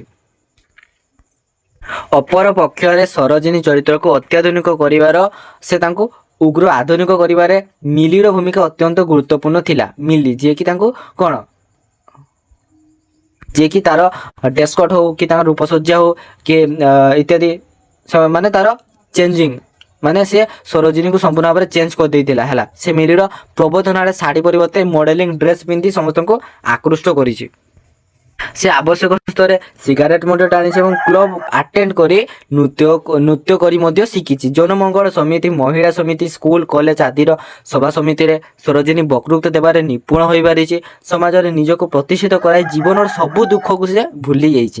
ଏପରିକି ଜନମଙ୍ଗଳ ଉଦ୍ଦେଶ୍ୟରେ ଚାନ୍ଦା ଆଦାୟ କରିବା ଓ ହିସାବ ନିକାଶ କରିବା ଭିତରେ ସରୋଜିନୀର ବ୍ୟସ୍ତତା ବଢ଼ିଯାଇଛି। ଘର କଥା ବୁଝିବା ପରିବର୍ତ୍ତେ ସେ ଦେଶ ଓ ଜାତି କଥା ବୁଝିବାରେ ଅଧିକ ସମୟ ନିଜକୁ ନିୟୋଜିତ କରିଛି। ରାତିରେ ସରୋଜିନୀ ଯେତେବେଳେ ଏସବୁ ବିଷୟ ବରଦତ୍ତଙ୍କ ନିକଟରେ ବଖାଣି ବସେ, ବରଦତ୍ତ ଏଗୁଡ଼ାକ ଶୁଣି ମନେ ମନେ ବିରକ୍ତି ମଧ୍ୟ ହେଇଯାଏ। ଯେଉଁ ବରଦତ୍ତ ସ୍ତ୍ରୀକୁ ଦାଣ୍ଡରେ ଗୋଡ଼ ଭାଙ୍ଗି ଅଣ୍ଟା ହଲେଇ ନାଚିବାକୁ ପ୍ରେରଣା ଦିଏ, ସେହି ବରଦତ୍ତ ଆଜି ସେସବୁ ସହ୍ୟ କରିପାରି ନାହିଁ। ତାର ସ୍ତ୍ରୀର ଏସବୁ ଉଗ୍ର ସ୍ୱଭାବ ଯୋଗୁଁ ନିଜ ଉପରେ ସେ ରାଗ କରିଛି, ଅଭିମାନରେ ନିଜେ ଜଡ଼ି ଯାଇଛି ଓ ନିଜର କର୍ମକୁ ନିନ୍ଦା କରି ମଧ୍ୟ ଶିଶୁ ପରି ରହିଯାଇଛି। ପର ମୁହୂର୍ତ୍ତରେ ସେ ଭାବେ ସରୋଜିନୀ ତାର ସ୍ତ୍ରୀ, ଏତିକି ତାର ଆନନ୍ଦ ଓ ଏତିକିରେ ସେ ତାର ଆତ୍ମତୃପ୍ତି ଲାଭ କରେ। ତଥାପି ମନ ଭିତରେ ତାର ପ୍ରମୋଶନ ପାଇବାର ନିଶା ପ୍ରଶମିତ ହୋଇନାହିଁ ବା ସରି ନାହିଁ, ଆହୁରି ପ୍ରମୋଶନ ଦରକାର ତାର। ତ ଏ ପରିପ୍ରେକ୍ଷୀରେ ଉଭୟଙ୍କୁ ସହ୍ୟ କରିପାରନ୍ତି ନାହିଁ, ବରଂ ବଳିଦତ୍ତ ମୁହଁରେ ସ୍ତ୍ରୀର ପ୍ରଶଂସା ମଧ୍ୟ ଗାନ କରିଥାଏ। ନିଜ ସ୍ତ୍ରୀର ଏତେ ବଡ଼ ଭାଷଣ ମାରିଲ ଏଟା ସେଟା ସେମିତି କହିଥାଏ। ଆଉ ବରଦତ୍ତର ସ୍ତ୍ରୀ ସରୋଜିନୀ କାର୍ଯ୍ୟ ବ୍ୟସ୍ତତା କ୍ରମଶଃ ବଢ଼ି ବଢ଼ି ଚାଲିଛି। ଏକଦା କୌଣସି ଏକ ସଂଗଠନରେ ସଭା ନାରୀ ନେତ୍ରୀ ସରୋଜିନୀ ଅଫିସର ମିଷ୍ଟର ଶର୍ମାଙ୍କୁ ଫୁଲତୋଡ଼ା ଉପହାର ଦେବାରେ ତାର ଗର୍ବରେ ଛାତି ଫୁଟିଯାଇଛି। ସେଥିରେ ସେ ଉପହାର ଦେଇଥିଲେ କିଏ? ତାର ସ୍ତ୍ରୀ ସରୋଜିନୀ। ସେଥିରେ କାହାର ନା ଉପସ୍ଥିତ ଦର୍ଶକ ମଣ୍ଡଳୀ ତାର ଭାଷଣରେ ମୁଗ୍ଧ ହୋଇଛନ୍ତି ଏବଂ ସେଥିପାଇଁ ବରଦତ୍ତ ମନରେ ମଧ୍ୟ ଗର୍ବଜାତ ହୋଇଛି। ସ୍ତ୍ରୀର ଏସବୁ ଗୁଣ ପାଇଁ ବରଦତ୍ତ ବରଂ ଖୁସି, କାରଣ ଉପସ୍ଥିତ ଅଫିସରମାନଙ୍କ ଠାରୁ ଏ ସାଥୀ ତଥା ତଳସ୍ତର କର୍ମଚାରୀମାନଙ୍କର ପର୍ଯ୍ୟନ୍ତ ସମସ୍ତେ ବରଦତ୍ତ ସ୍ତ୍ରୀଙ୍କୁ ପ୍ରଶଂସା କରିଛନ୍ତି। ବରଦତ୍ତର ପଦମର୍ଯ୍ୟାଦା ବଢ଼ିଯାଇଛି। କ୍ରମଶଃ ଶର୍ମାଙ୍କର ସହିତ ସରୋଜିନୀର ମିଳାମିଶା ବଢ଼ି ବଢ଼ି ଚାଲିଛି। ଏପରିକି ଶର୍ମାଙ୍କର ସହିତ ଖେଳିବା, ବୁଲିଯିବା, ଶିକାର କରିବା ଓ କ୍ଲବରେ ପାର୍ଟି ଆଟେଣ୍ଡ କରିବା ଇତ୍ୟାଦିରେ ସରୋଜିନୀ ନିପୁଣା ଥିଲେ। ଚାକିରିର ଲୋଭ ଓ ଉଚ୍ଚ ଆସନର ମୋହର ବରିଦତ୍ତ ଏସବୁକୁ ଭୁଲି ଯାଏ ସିନା କିନ୍ତୁ ସହ୍ୟ କରିପାରେ ନାହିଁ। ସବୁ ଜାଣିଶୁଣି ନୀରବ ରହେ। ଟେନିସ୍ ଖେଳର ଗୋଟିଏ ପଟେ ଶର୍ମା ଓ ସରୋଜିନୀ ଓ ଅପର ପକ୍ଷରେ ରଣଜିତ ଓ ଶ୍ୟାମବାବୁ ପୁରୁଷମାନଙ୍କର ମେଳରେ ଟେନିସ୍ ଡ୍ରେସ୍ ପିନ୍ଧି ସରୋଜିନୀ ଯେତେବେଳେ ଖେଳିବାକୁ ଲମ୍ପ ପ୍ରଦାନ କରେ ତାର ସୁନ୍ଦର ଯୌବନର ଶ୍ରୀ ଫୁଟି ଉଠେ। ସେତେବେଳେ ରଣଜିତଙ୍କର ମନରେ ହିଂସ୍ର ପ୍ରବୃତ୍ତି ଜାଗ୍ରତ ହୁଏ ଓ ସେ ଈର୍ଷା କରି ବସେ। ସରୋଜିନୀଙ୍କର ମିଷ୍ଟର ଶର୍ମାଙ୍କର ସହିତ ଅବାଧ ମିଳାମିଶାକୁ ରଣଜିତ ବାବୁ ସହ୍ୟ କରିପାରି ନାହାନ୍ତି। ସେ ସର୍ବଦା ମନ ଭିତରେ ଭାବନ୍ତି ଯେ ବୋଧହୁଏ ସରୋଜିନୀ ତାଙ୍କର ହାତ ମୁଠାରୁ ଖସି ଯାଉଛନ୍ତି। ସେତେବେଳେ ସେ ରାଗ ଓ ଈର୍ଷାରେ ଜୋରି ଯାଆନ୍ତି। ଅରଣ୍ୟର ପିଶାଚ ପରି ବେଳେବେଳେ ତାର ଆଦିମ ପ୍ରବୃତ୍ତି ହିଂସ୍ର ହୋଇ ଉଠିଛି। ଅରଣା ମଇଁଷି ପରି ସେ ବାଟ ମାନେ ନା ଏବଂ ରଣଜିତ ବରିଦତ୍ତ ସ୍ତ୍ରୀ ସରୋଜିନୀକୁ ଅଧାଜଳା ସିଗାରେଟରୁ ଆବିଷ୍କାର କରିଛି। ଏଣୁ ରଣଜିତର ସରୋଜିନୀ ପ୍ରତି ଦୃଢ଼ତା ବିଶେଷ ଭାବରେ ବଢ଼ି ଯାଇଛି। ଏକଦା କଣ୍ଟ୍ରାକ୍ଟର ଶକଲତୱାଲାଙ୍କର ଘରେ ଭୋଜି ଭାତର ଆୟୋଜନ ହୋଇଛି। ସେଠାରେ ପନ୍ନାଲାଲ ଆଉ ଗୋଟେ କ'ଣ କୁମାରୀ ନାଗ, ହରିବାବୁ, ଦୀନବନ୍ଧୁ ବାବୁ ଇତ୍ୟାଦି ସୁମନ୍ତ କର୍ମଚାରୀମାନଙ୍କର ମେଳରେ ବରିଦତ୍ତ ସହିତ ସରୋଜିନୀ ମଧ୍ୟ ଭୋଜି ଭାତରେ ଯୋଗ ଦେବାକୁ ଯାଇଛନ୍ତି। ମାତ୍ର ସେଠାରେ ରଣଜିତ ବାବୁ ଓ ମିଷ୍ଟର ଶର୍ମାଙ୍କର ଅନୁପସ୍ଥିତି ସରୋଜିନୀକୁ ଅସହ୍ୟ ବୋଧ ମଧ୍ୟ ଅନୁଭବ କରିଛି ଯେ ତାହାରି ପାଇଁ ଶର୍ମା ଓ ରଣଜିତ ବାବୁଙ୍କ ମଧ୍ୟରେ ଶୀତଳ ଯୁଦ୍ଧ ଚାଲିଛି ଏବଂ ଦୁହିଁଙ୍କର ଭିତରେ ପ୍ରତିଯୋଗିତାର ଭାବ ପରିଦୃଷ୍ଟ ହୋଇଛି। କେବଳ ସରୋଜିନୀକୁ ନେଇ ଦୁହେଁ ଶିକାରକୁ ଯାଇଥିଲେ ଆଉ ଫେରି ନାହାନ୍ତି। ସରୋଜିନୀ ମନକୁ ପାପ ଛୁଇଁଛି ଏବଂ ତାର ମନ ଭିତରେ ନାନା ଭାବନାର ମଧ୍ୟ ସୃଷ୍ଟି ହୋଇଛି। କିଛି ସମୟ ପରେ ଶର୍ମାଙ୍କର ମରଦେହ ଗାଡ଼ିରେ ବୁହା ହୋଇ ଶୋଭାଯାତ୍ରାରେ ଆସିଛି। ଆଗରେ ଗାଡ଼ି କେତେ ଖଣ୍ଡ ଓ ପଛରେ ଶର୍ମାଙ୍କର ମର ଶରୀର ଯାହାକି ଫୁଲମରରେ ଆଚ୍ଛାଦିତ ହୋଇଛି। କୋଳାହଳ ସ୍ଲୋଗାନରେ ସେ ସ୍ଥାନ ପ୍ରତିଧ୍ୱନିତ ହେଉଛି ଏବଂ ସେ କୋଳାହଳ ଭିତରେ ଶର୍ମାଙ୍କର ମର ଶରୀର ଯାତ୍ରା କରିଛି। ମିଷ୍ଟର ଶର୍ମା ଯିଏକି ମରିଛନ୍ତି ହେଲା ଏବଂ ସରୋଜିନୀଙ୍କର ମୁଖ ମଳିନ ପଡ଼ିଯାଇଛି। ତାଙ୍କୁ ସବୁଆଡ଼େ ଅନ୍ଧାର ଦେଖାଦେଇଛି। ରଣଜିତ ବାବୁ ଏକ ନିଶ୍ୱାସରେ ସବୁ କଥା କହି ଚାଲିଛନ୍ତି କିନ୍ତୁ ବନ୍ଧକର ସେଫ୍ଟିଟା କାହିଁକି ଯେ ଖୋଲା ଯାଇଥିଲା ସେ ମଧ୍ୟ ତାହା ଜାଣି ନାହାନ୍ତି ଏବଂ ଶେଷରେ ସେ ସେହି ବନ୍ଧୁକ ଗୁଳିରେ ଶିକାର ହେଲେ। ତାଙ୍କର ସମସ୍ତ ଚେଷ୍ଟା ସତ୍ତ୍ୱେ ସେ ଆରପାରିକୁ ଚାଲିଗଲେ। ଯିବା ପୂର୍ବରୁ ସେ ରଣଜିତ ବାବୁଙ୍କୁ କହିଯାଇଥିଲେ ଯେ ବରିଦତ୍ତଙ୍କୁ ମୁଁ ଭୁଲି ପାରି ନାହିଁ। ତାଙ୍କର ପ୍ରମୋସନ ପାଇଁ ସେ ଫାଇଲରେ ଲେଖି ଦେଇଛି। ମୋର ଲେଖାରେ ସେ ବଡ଼ ସାହେବ ହେବ। ଏତିକି ଶୁଣି ସମସ୍ତେ ହତବାକ ହୋଇଗଲେ ଏବଂ ଏପରିକି ଶର୍ମାଙ୍କର ମୃତ୍ୟୁ ନେଇ କମ୍ପାନୀରେ ଯେତିକି ଚହଳ ପଡ଼ିଲା ସେତିକି ଗୁଜବ ମଧ୍ୟ ଅନ୍ୟ ପକ୍ଷରେ ଉଠିଲା। ସରୋଜିନୀର ବ୍ୟସ୍ତ ଓ ବିବ୍ରତ ଭାବ ଦେଖି ବରିଦତ୍ତ ଆଶ୍ଚର୍ଯ୍ୟ ହୋଇଗଲେ ଏବଂ ସେ ସବୁ ସେଇ ତାର ପ୍ରଚେଷ୍ଟାର ଫଳ। ଆଜି ବରିଦତ୍ତକୁ ଉଚ୍ଚ ଆସନରେ ବସାଇବା ପଛରେ ସରୋଜିନୀର ପ୍ରଚେଷ୍ଟାକୁ ସେ କ'ଣ ଭୁଲିବାର ନାହିଁ।